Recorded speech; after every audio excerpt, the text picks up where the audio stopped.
اب شہید کا واقعہ آپ نے بہت سنا، لیکن اس سے پہلے ایک ذکر بتاؤں. روزانہ کوشش کروں گا کہ اذکرونی اذکرکم کی منزل کو سمجھاتا ہوا آگے بڑھوں اور اپنی روحانیت کو کیسے بڑھایا جائے، اپنا لائف سٹائل اہل بیت کے لائف سٹائل جیسا کیسے بنایا جائے. یہی ذکر کتنا فائدہ دیتا ہے. ایک شخص کہتا ہے میرا باپ بڑا گنہگار تھا، میں نے غسل و کفن دے کے اسے دفن کیا، رات کو خواب میں اپنے باپ کو دیکھا، تعجب تب ہوا جب میں نے اپنے باپ کو جنت میں دیکھا.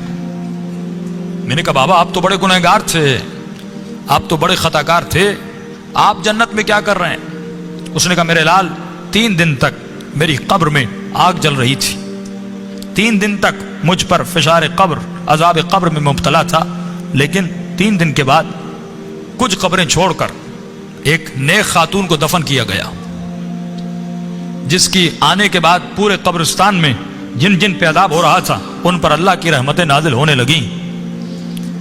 فرمایا نور برس رہا تھا. کہ بابا یہ کیسا نور تھا؟ کہ جیسے اس کو دفن کیا پہلی رات بھی، دوسری رات بھی، تیسری رات بھی اس کی قبر میں حسین ابن علی آتے تھے.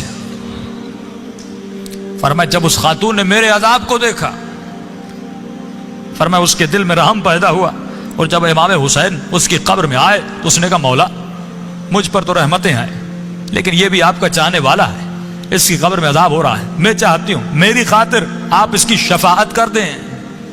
کہ اس وقت امام نے دعا کے لیے ہاتھوں کو بلند کیا، میرا عذاب ختم ہوا. کہ بابا وہ خاتون کون سی تھی؟ کہ اس کا نام یہ تھا، اس کے شوہر کا نام یہ ہے، فلاں محلے میں رہتی تھی. یہ نیند سے اٹھا، اس محلے میں گیا، اس شخص کا نام پوچھا کہ فلاں خاتون آپ کی زوجہ تھی؟ کہاں؟ کہ اس کا کون سا ایسا عمل تھا؟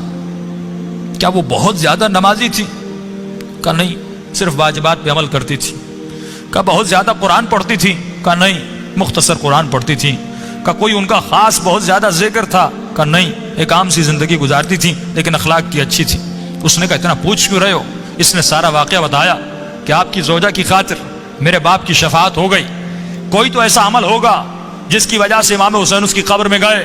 تو فرمایا ایک عمل تھا جو کثرت سے کیا کرتی تھی. کہ وہ کون سا عمل تھا؟ فرمایا روزانہ زیارت عاشورہ پڑھا کرتی تھی.